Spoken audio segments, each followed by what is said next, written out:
I now request the Chairperson and Editorial Director, HT Media, Ms. Shobna Bhartiya, to please welcome the Honorable Prime Minister.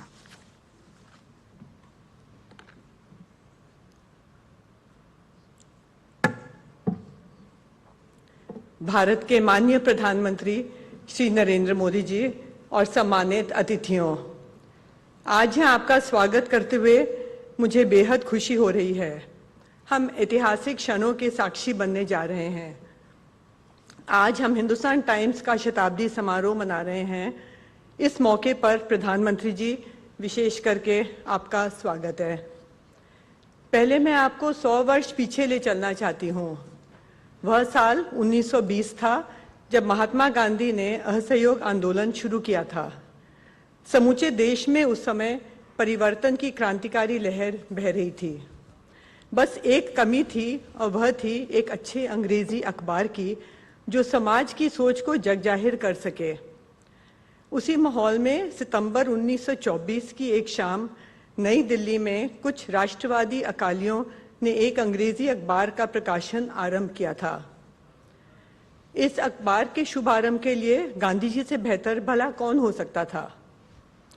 प्रधानमंत्री जी, शताब्दी वर्ष में भी Hindustan times आज भी एक यंग अखबार है, एक ऐसा अखबार जो भारत की युवा आबादी को एक्सप्रेशन देने में कभी पीछे नहीं रहता। यह हमारे गाइडिंग प्रिंसिपल्स का हिस्सा है। हमारे देश और इस अखबार का अतीत एक दूसरे से जुड़ा हुआ है। हमारे न्यूज़रूम में हमेशा इंडिया फर्स्ट की भावना को पहला स्थान दिया है। आज हम सन 2047 में विकसित भारत के संकल्प की पूर्णता के लिए कमिटेड हैं। प्रधानमंत्री जी, ऐतिहासिक अवसर पर हिंदुस्तान टाइम्स पर डाक टिकट रिलीज करने के लिए आपको दिल से धन्यवाद देती हूँ।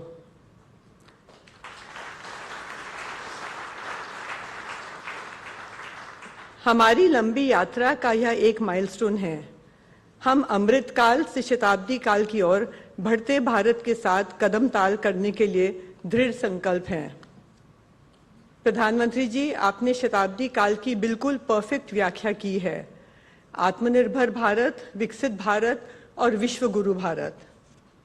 समय के साथ बहुत कुछ बदला है, पर अगर कुछ कायम है तो वह है सर्वश्रेष्ठ पत्रकारिता के प्रति हमारा कमिटमेंट।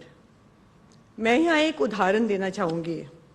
सन 1941 में महात्मा गांधी के पुत्र देवदास गांधी हमारे संपादक थे। वे हिंदुस्तान टाइम्स के सबसे लंबे समय तक संपादक भी रहे। एक आलेख के सिलसिले में उन पर मुकदमा चला। कोर्ट ने आदेश दिया कि या तो वो जुर्माना अदा करें अथवा जेल जाएं।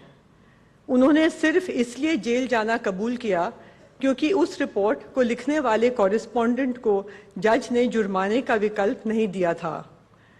उसे हर हाल में जेल जाना था और संपादक के नाते देवदास गांधी उसका साथ नहीं छोड़ना चाहते थे। इस विरासत को हमने आज तक संजो रखा है।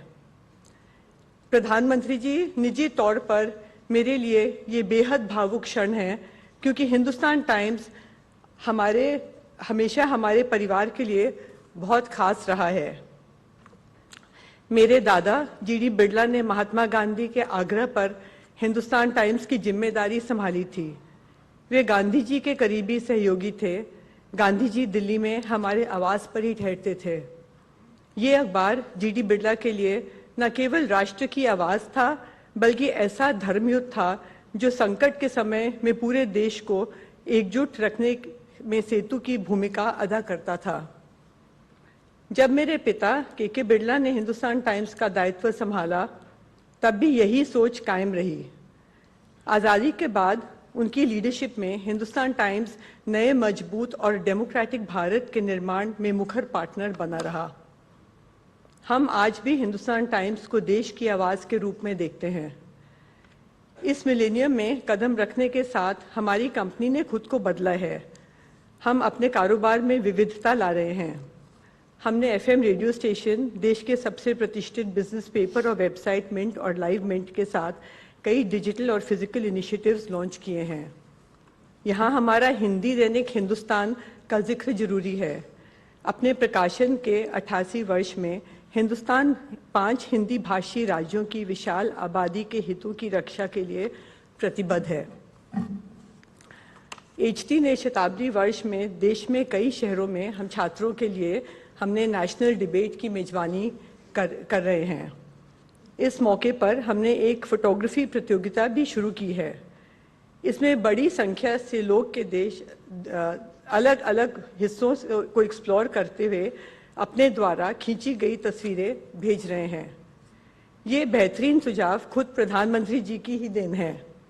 हम पत्रकारिता के क्षेत्र में छात्रों के लिए फेलोशिप भी घोषित करने जा रहे हैं। प्रधानमंत्री जी, आपके नेतृत्व में भारत ने तेजी से प्रगति की है। आज यह दुनिया की 5वीं बड़ी इकोनॉमी है और अगले चंद वर्षों में हम तीसरी सबसे बड़ी इकोनॉमी बन जाएंगे। आपने आम आदमी के संस्कार और बुनियादी सुविधाओं पर गजब का काम किया है। रूरल ज्योग्राफीज में महिलाओं के एम्पावरमेंट के साथ इंफ्रा डेवलपमेंट में जमकर काम हुआ है। एक तरफ हम गति शक्ति मिशन के साथ बुलेट और रैपिड ट्रेन्स को बढ़ावा दे रहे हैं, तो दूसरी तरफ स्पेस में भी छलांग लगा रहे हैं। आपकी प्रधानमंत्री गरीब कल्याण अन्न योजना को समूची दुनिया में सराहना मिली है। डिजिटल इंडिया का आपका सपना भी तेजी से साकार हो रहा है। आज विश्व के 46% डिजिटल पेमेंट भारत में किए जाते हैं। अब हम समूची दुनिया के सामने सर उठाकर कह सकते हैं कि हमने ये अचीवमेंट डेमोक्रेसी के सर्वोच्च सिद्धांतों पर चलकर हासिल किया है। हमारा लोकतंत्र सत्यम शिवम सुंदरम के भारतीय कॉन्सेप्ट पर आधारित है। प्रधानमंत्री जी, आज इतिहास के साक्षात्कार के इन गरिमापूर्ण लम्हों में मैं आपको भरोसा दिलाना चाहती हूँ कि हिंदुस्तान टाइम्स इंडिया फर्स्ट की अपनी 100 साल पुरानी नीति पर चलते हुए नए भारत के निर्माण में अपनी सकारात्मक भूमिका अदा करता रहेगा। यही हमारा ध्येय है और यही धर्म भी। धन्यवाद। जय Hind.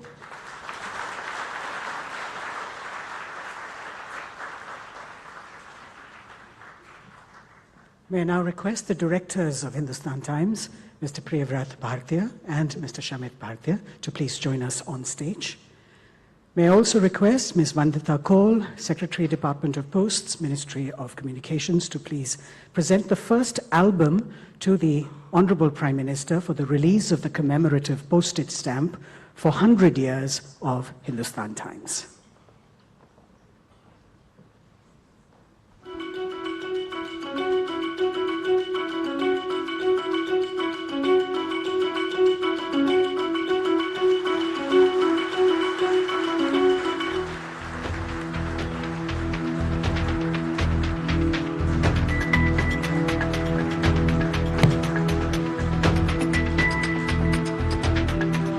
Thank you. Please take your seats. Ma'am, please take your seat.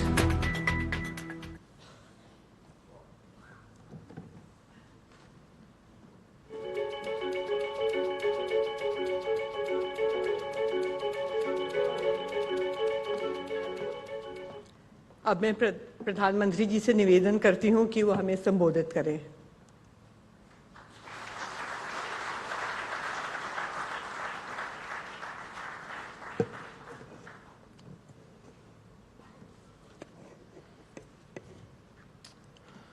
आप सबको नमस्कार। 100 साल पहले हिंदुस्तान टाइम्स का उद्घाटन पूज्य बापू ने किया था। वे गुजराती भाषी थे और 100 साल के बाद एक दूसरे गुजराती को आपने बुला लिया।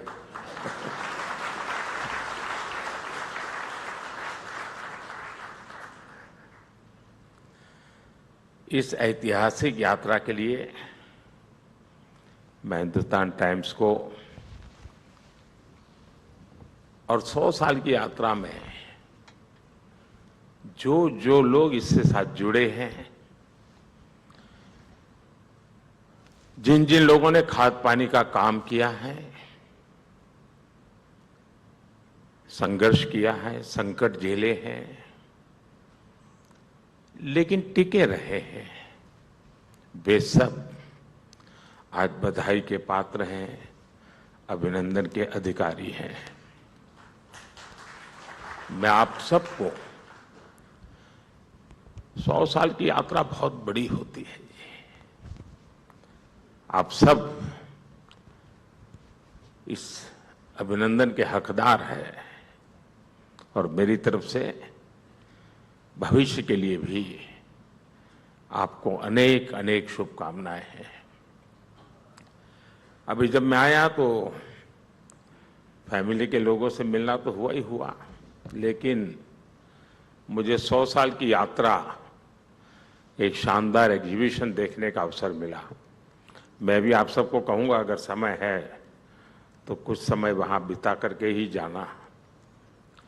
ये सिर्फ एक एग्जीबिशन नहीं है, मैं कहता हूं ये एक एक्सपीरियंस है। ऐसा लगा जैसे 100 साल का इतिहास आंखों के सामने से गुजर गया। मैंने उस दिन के अखबार देखे जो देश की स्वतंत्रता और संविधान लागू होने के दिन छपे थे।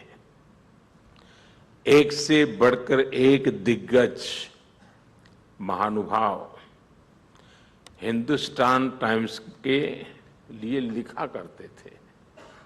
Martin Luther King, Netaji Subhash Babu, doctor Shyama Prasad Mukherjee, Atal Bihari Vajpayee, doctor M S. Swaminathan, इनके लेखों ने आपके अखबार को 4 चांद लगा दिए। वाकई हम बहुत लंबी यात्रा करके यहां तक पहुंचे हैं। स्वतंत्रता की लड़ाई लड़ने से लेकर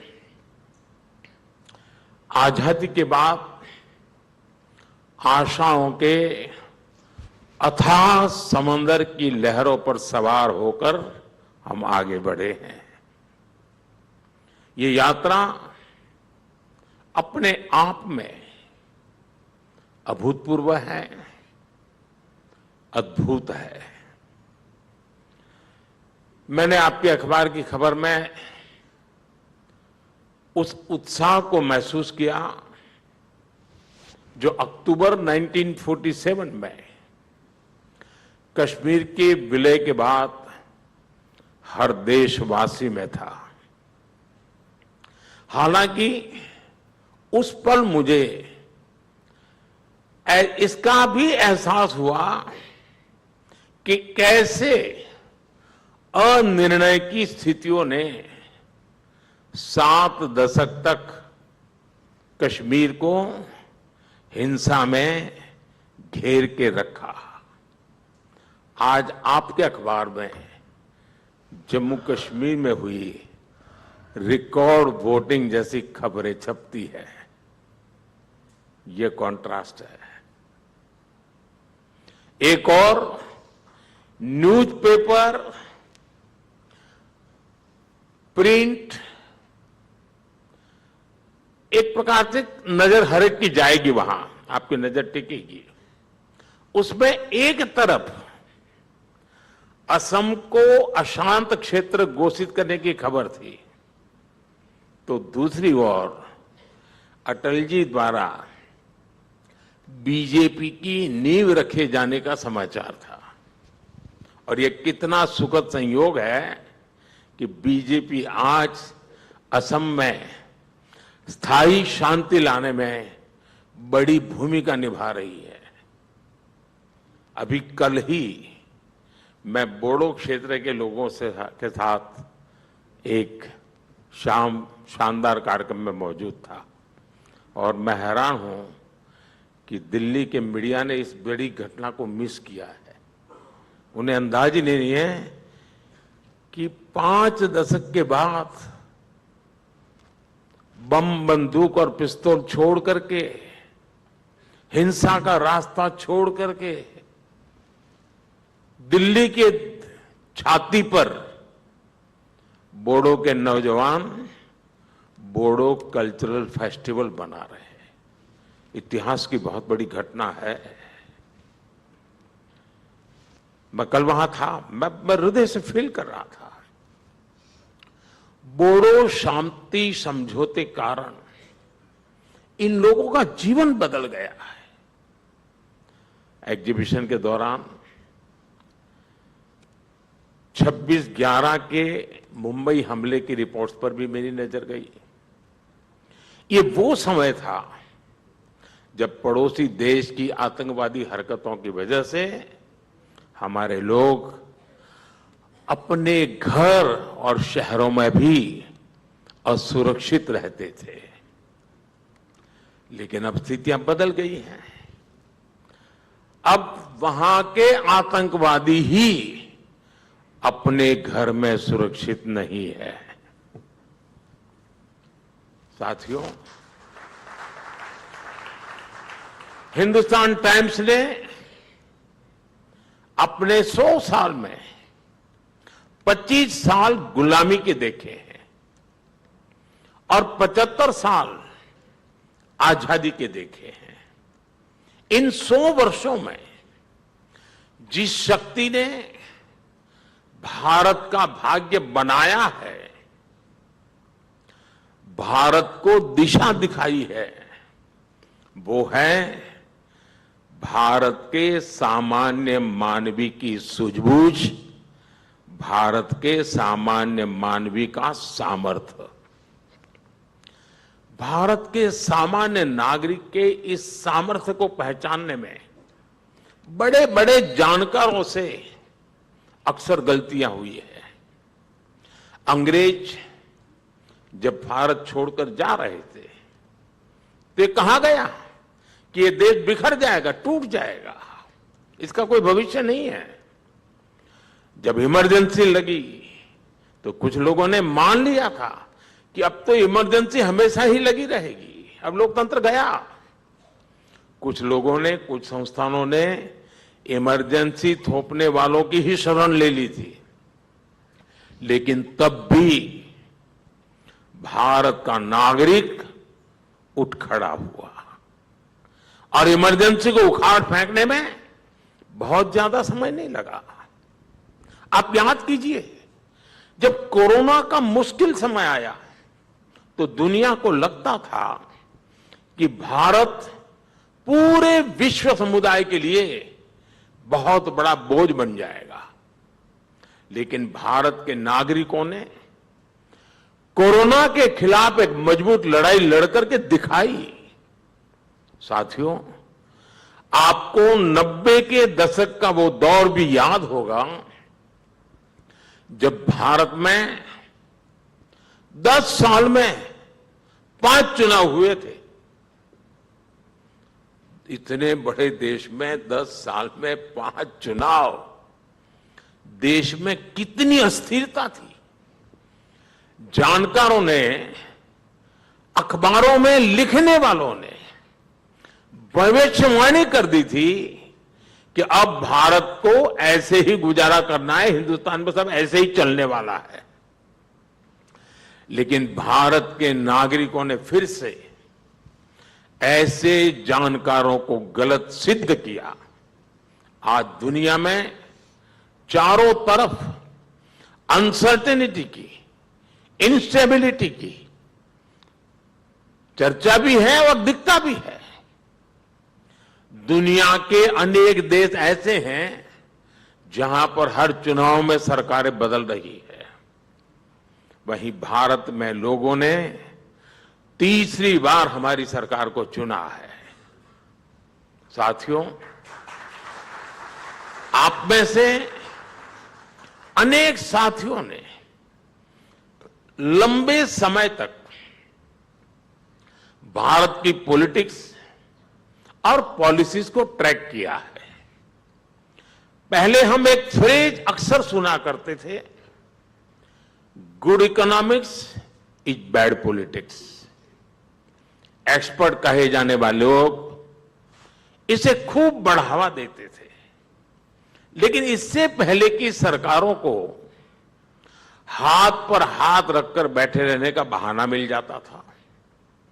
ये एक तरह से बैड गवर्नेंस को, इनएफिशिएंसी को कवर करने का माध्यम बन गया था। पहले सरकार इसलिए चलाई जाती थी कि बस अगला चुनाव जीत लिया जाए। चुनाव जीतने के लिए एक वोट बैंक बनाया जाता था और फिर उस वोट बैंक को खुश करने के लिए योजनाएं बनती थी। इस प्रकार की पॉलिटिक्स ने सबसे बड़ा नुकसान यह किया कि देश में असंतुलित, असमानता, इसका दायरा बहुत बढ़ता गया। कहने को विकास बोर्ड लग जाता था, दिखता नहीं था। असंतुलित अवस्था ने, इस मॉडल ने जनता का सरकारों के प्रति विश्वास तोड़ दिया। हम आज इस विश्वास को वापस लाए हैं। हमने सरकार का एक पर्पस तय किया है। ये पर्पस वोट बैंक वाली जो पॉलिटिक्स होती है ना, उससे हजारों मील दूर है। हमारी सरकार का पर्पस, उसका उद्देश्य एक बड़ा है, विराट है, व्यापक है। हम progress of the people, progress by the people, progress for the people के मंत्र को लेकर चल रहे हैं। हमारा उद्देश्य नया भारत बनाने का है, भारत को विकसित बनाने का है। और जब हम इस विराट लक्ष्य को लेकर निकल पड़े हैं, तो भारत की जनता ने भी हमें अपने विश्वास की पूंजी सौंपी है। आप कल्पना कर सकते हैं, सोशल मीडिया के इस जमाने में मिस इन्फॉर्मेशन, डिसइंफॉर्मेशन, सब कुछ चारों तरफ अपने पैर जमा करके बैठा है। इतने सारे अखबार हैं, इतने सारे चैनल्स हैं। उस दौर में भारत के नागरिक का विश्वास हम पर है, हमारी सरकार पर है। साथियों, जब जनता का विश्वास बढ़ता है, आत्मविश्वास बढ़ता है, तो देश के विकास पर एक अलग ही प्रभाव दिखता है। आप जानते हैं, पुरानी विकसित सभ्यताओं से लेकर आज के विकसित देशों तक एक चीज हमेशा से कॉमन रही है। ये कॉमन चीज है रिस्क टेकिंग का कल्चर। एक समय था जब हमारा देश पूरे विश्व के कॉमर्स और कल्चर का हॉटस्पॉट था। हमारे मर्चेंट्स और सेलर्स एक तरफ साउथ ईस्ट एशिया के साथ काम कर रहे थे, तो दूसरी ओर अरब, अफ्रीका और रोमन एम्पायर से भी उनका गहरा नाता जुड़ता था। उस समय के लोगों ने रिस्क लिया और इसलिए भारत के प्रोडक्ट्स और सर्विसेज सागर के दूसरे छोर तक पहुंच पाए। आजादी के बाद हमें रिस्क टेकिंग के इस कल्चर को और आगे बढ़ाना था। लेकिन आजादी के बाद की सरकारों ने तब के नागरिकों को वो हौसला ही नहीं दिया। इसका परिणाम यह हुआ कि कई पीढ़ियां एक कदम आगे बढ़ाने और 2 कदम पीछे खींचने में ही गुजर गई। अब बीते 10 सालों में देश में जो परिवर्तन आए हैं, उन्होंने भारत के नागरिकों में रिस्क टेकिंग कल्चर को फिर से नई ऊर्जा दी है। आज हमारा युवा हर क्षेत्र में रिस्क टेकर बनकर उभर रहा है। कभी एक कंपनी शुरू करना रिस्क माना जाता था।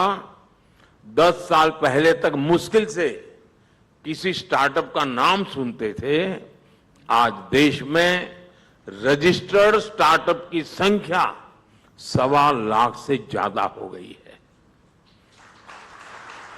एक जमाना था कि खेलों में और खेलों को प्रोफेशन के रूप में अपनाने में भी रिस्क था, लेकिन आज हमारे छोटे शहरों के नौजवान भी ये रिस्क उठाकर दुनिया में देश का नाम रोशन कर रहे हैं। आप सेल्फ हेल्प ग्रुप से जुड़ी महिलाओं का भी उदाहरण लीजिए। आज देश में करीब 10 करोड़ लखपति दीदी बनी है। ये गांव गांव में उद्यमी बनकर अपना कुछ बिजनेस चला रही है। मुझे कुछ समय पहले एक ग्रामीण महिला से संवाद करने का अवसर आया। उस महिला ने मुझे बताया था कि कैसे उसने एक ट्रैक्टर खरीदा और अपनी कमाई से पूरे परिवार की आय बढ़ा दी। एक महिला ने एक रिस्क लिया और अपने पूरी परिवार का जीवन बदल डाला। जब देश के गरीब और मिडिल क्लास के लोग रिस्क लेना शुरू कर दें, तब बदलाव सही मायने में दिखने लगता है। यही हम भारत में आज होते देख रहे हैं। साथियों, आज भारत का समाज अभूतपूर्व एस्पिरेशन से भरा हुआ है। इन एस्पिरेशंस को हमने अपनी पॉलिसीज का बड़ा आधार बनाया है। हमारी सरकार ने देशवासियों को एक बहुत यूनिक कॉम्बिनेशन दिया है। ये कॉम्बो इन्वेस्टमेंट से एम्प्लॉयमेंट, डेवलपमेंट से डिग्निटी का है। हम विकास का ऐसा मॉडल लेकर चल रहे हैं जहां इन्वेस्टमेंट हो, इन्वेस्टमेंट से एम्प्लॉयमेंट जनरेट हो, डेवलपमेंट हो और वो डेवलपमेंट भारत के नागरिकों की डिग्निटी बढ़ाए, डिग्निटी सुनिश्चित करें। अब जैसे देश में टॉयलेट्स बनाने का एक एग्जाम्पल है। मैं छोटी चीजें इसलिए हाथ पकड़ रहा हूं कि कभी कभी हमें लगता है इसका कोई मूल्य ही नहीं है, लेकिन इसकी कितनी बड़ी ताकत होती है मैं आपको उदाहरण से बताना चाहता हूं। हमारे देश में हमने एक मिशन लिया टॉयलेट बनाने का। देश की बहुत बड़ी आबादी के लिए ये सुविधा के साथ साथ सिक्योरिटी और डिग्निटी का भी माध्यम है। इस योजना की जब बात होती है तो अक्सर कहा जाता है कि इतने करोड़ शौचालय बने, ठीक है, बन गए होंगे, लेकिन ये जो शौचालय बने हैं ना, उनको बनाने में ईंटें लगी हैं, लोहा लगा है, सीमेंट लगा है, काम करने वाले लोग हैं, और ये सारा सामान किसी दुकान से गया है, किसी इंडस्ट्री से बना है, किसी ने किसी ट्रांसपोर्टर्स ने किसी के घर तक पहुंचाया है। यानी इससे इकोनॉमी को गति मिली है, बड़ी संख्या में जॉब क्रिएट्स हुए हैं। जब टॉयलेट बना तो लोगों का जीवन आसान हुआ, लोगों में सम्मान और स्वाभिमान का एक भाव पैदा हुआ, और साथ ही इसने डेवलपमेंट को भी गति दी। यानी इन्वेस्टमेंट से एम्प्लॉयमेंट, डेवलपमेंट से डिग्निटी, इस मंत्र की सफलता जमीन पर दिख रही है। साथियों, एक और उदाहरण एलपीजी गैस सिलेंडर का है। पहले जब किसी के घर में गैस होती थी तो अड़ोस पड़ोस के लोग ये सोचते हैं कोई बड़ा व्यक्ति है, उसका बड़ा रुतबा माना जाता, उनके पास गैस का चूल्हा है। जिसके पास गैस कनेक्शन नहीं होता था वो सोचता था कि काश उसका खाना भी गैस के चूल्हे पर बनता। हालत ये थी कि गैस कनेक्शन के लिए सांसदों से, पार्लियामेंट मेंबर से चिट्ठियां लिखवानी पड़ती थी। और मैं 21वीं सदी की शुरू की बात कर रहा हूं, मैं ये कोई 18वीं शताब्दी की बात नहीं कर रहा हूं। 2014 से पहले सरकार डिबेट करती थी, और डिबेट क्या करती थी? डिबेट ये होती थी कि साल में 6 सिलेंडर देने हैं या फिर 9 सिलेंडर देने हैं, इस पर डिबेट होती थी। हमने सिलेंडर कितने देने हैं इस डिबेट के बजाय हर घर गैस के चूल्हे का कनेक्शन पहुंचाने को प्राथमिकता बनाया। जितने गैस कनेक्शन आजादी के बाद के 70 साल में दिए गए, उससे ज्यादा हमने पिछले 10 साल में दिए हैं। 2014 में देश में 14 करोड़ गैस कनेक्शन थे, आज 30 करोड़ से ज्यादा है। 10 साल में इतने कंज्यूमर बढ़ गए, लेकिन क्या आपने कभी सुना है कि गैस की किल्लत है? नहीं सुना है। हिंदुस्तान टाइम्स में छपा है कभी? नहीं छपा है। हुआ ही नहीं तो छपेगा कैसे? ये इसलिए नहीं सुनाई देता क्योंकि हमने एक सपोर्टिंग इंफ्रास्ट्रक्चर बनाया, उस पर इन्वेस्ट किया। हमने जगह जगह बॉटलिंग प्लांट लगाए, डिस्ट्रीब्यूशन सेंटर बनाए, बॉटलिंग से लेकर सिलेंडर की डिलीवरी तक, इससे हर जगह रोजगार का निर्माण हुआ। साथियों, मैं आपको ऐसे कितने ही उदाहरण दे सकता हूं। मोबाइल फोन का उदाहरण है, रुपे कार्ड का उदाहरण है। पहले डेबिट क्रेडिट कार्ड रखना कुछ लोगों को एक अलग गर्व महसूस करवाता था। जेब में से ऐसे निकालता था और लोग देते थे, और गरीब उसी कार्ड को देखकर सोचता था, काश कभी मेरी जेब में भी। लेकिन रुपे कार्ड आया और आज मेरे देश के गरीब की जेब में भी क्रेडिट डेबिट कार्ड मौजूद है दोस्तों। और उसी पल वो उसको बराबरी महसूस करता है, उसका सेल्फ रिस्पेक्ट बढ़ जाता है। आज गरीब से गरीब ऑनलाइन ट्रांजैक्शन करता है। बड़े शॉपिंग मॉल में कोई महंगी कार से उतरकर भी वही यूपीआई इस्तेमाल करता है जो मेरे देश का रेहड़ी पटरी पर बैठा हुआ एक सामान्य इंसान भी उसी यूपीआई का उपयोग करता है। ये भी इन्वेस्टमेंट से एम्प्लॉयमेंट, डेवलपमेंट से डिग्निटी का बेहतरीन उदाहरण है। साथियों, भारत आज जिस ग्रोथ ट्रेजेक्टरी पर ही है, उसे समझने के लिए हमारी सरकार की एक और अप्रोच पर गौर करना जरूरी है। ये अप्रोच है spending big for the people, लेकिन साथ साथ दूसरा भी एक अप्रोच है save big for the people. हम ये कैसे कर रहे हैं, यह जानना शायद आपको दिलचस्प होगा। 2014 में हमारा यूनियन बजट 16 लाख करोड़ रुपए के आसपास था। आज ये बजट 48 लाख करोड़ रुपए का है।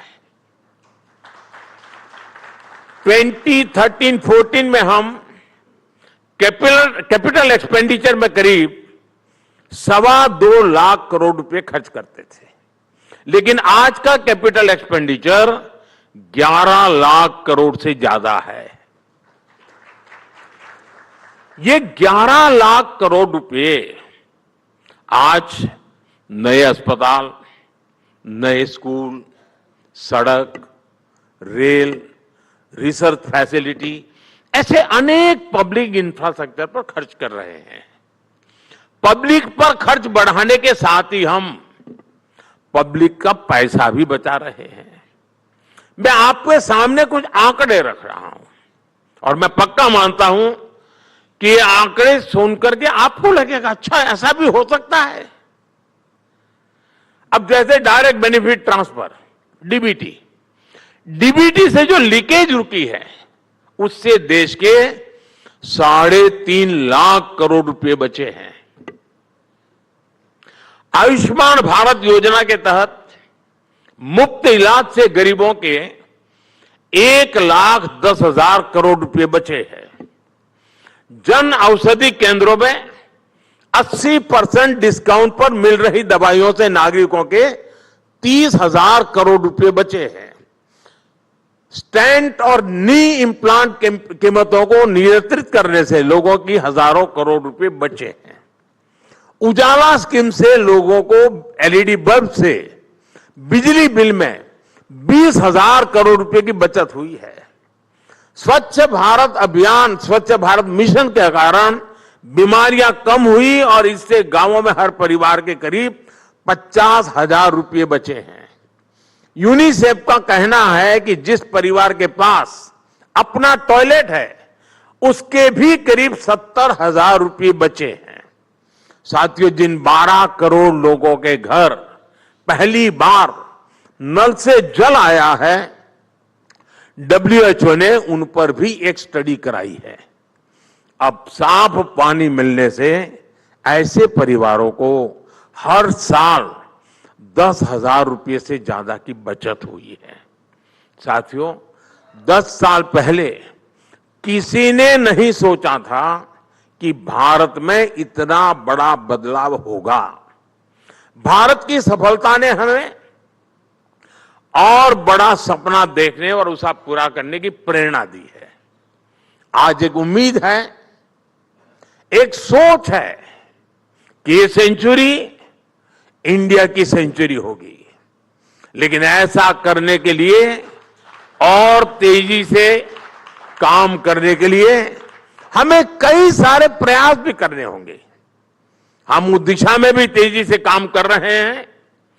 हमें हर सेक्टर में बेस करने के लिए आगे बढ़ना होगा। पूरे समाज की सोच बनानी होगी कि हमें बेस से कम कुछ भी स्वीकार नहीं करना है। हमने अपने प्रोसेस को ऐसा बनाना होगा कि भारत का स्टैंडर्ड वर्ल्ड क्लास कहा जाए। हमें ऐसे प्रोडक्ट्स बनाने होंगे कि भारत की चीजें दुनिया में वर्ल्ड क्लास कही जाए। हमारे कंस्ट्रक्शन पर ऐसे काम हो कि भारत का इंफ्रास्ट्रक्चर वर्ल्ड क्लास कहा जाए। शिक्षा के क्षेत्र में हमारा काम ऐसा हो कि भारत की एजुकेशन को वर्ल्ड क्लास स्वीकृति मिले। एंटरटेनमेंट के क्षेत्र में ऐसे काम हो कि हमारी फिल्मों और थिएटरों को दुनिया में वर्ल्ड क्लास कहा जाए। और इस बात को, इस अप्रोच को लगातार जनमानस में बना रखने के लिए हिंदुस्तान टाइम्स की भी बहुत बड़ी भूमिका है। आपका 100 साल का अनुभव विकसित भारत की यात्रा में बहुत काम आएगा। साथियों, मुझे पूरा विश्वास है कि हम डेवलपमेंट की इस पेस को बरकरार रखेंगे। बहुत जल्द हम दुनिया की तीसरी सबसे बड़ी इकोनॉमी बनेंगे।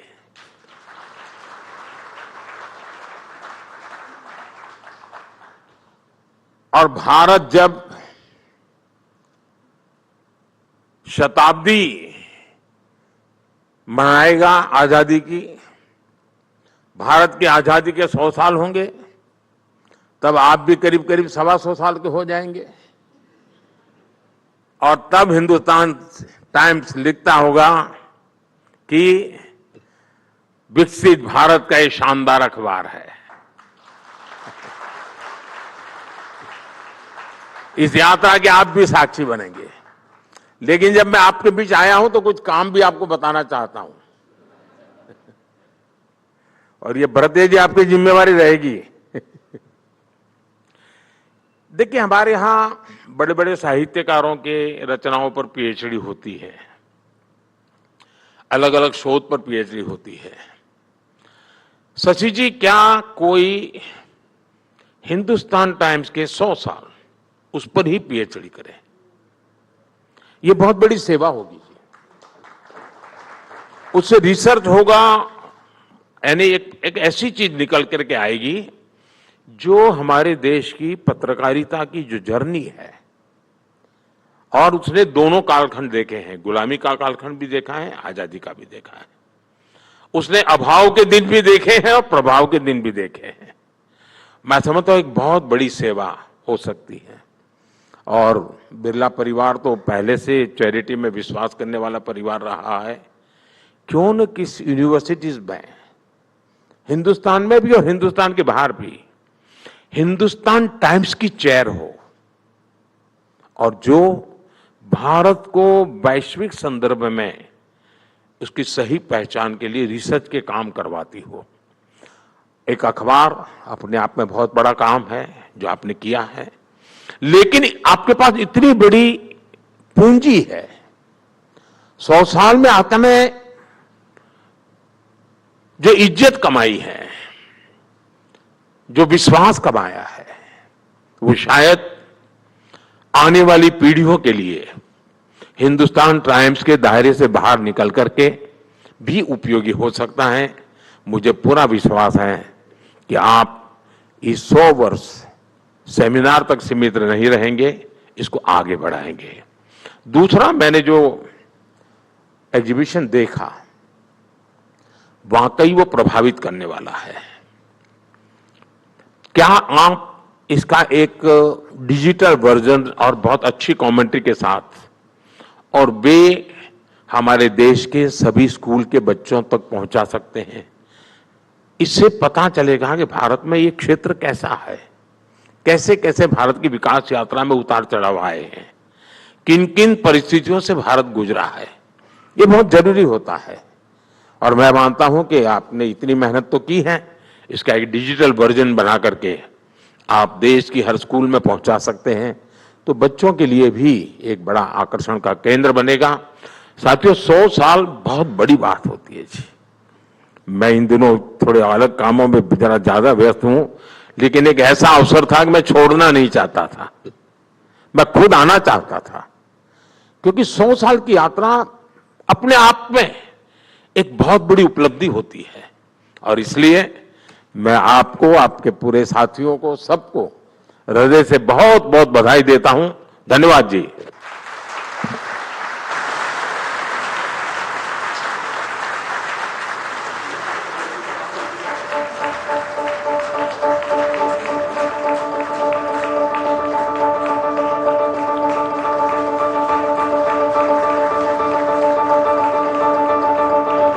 Thank you, Mr. Prime Minister, sir, for being with us and sharing your invaluable thoughts. Ladies and gentlemen, kindly remain in your places.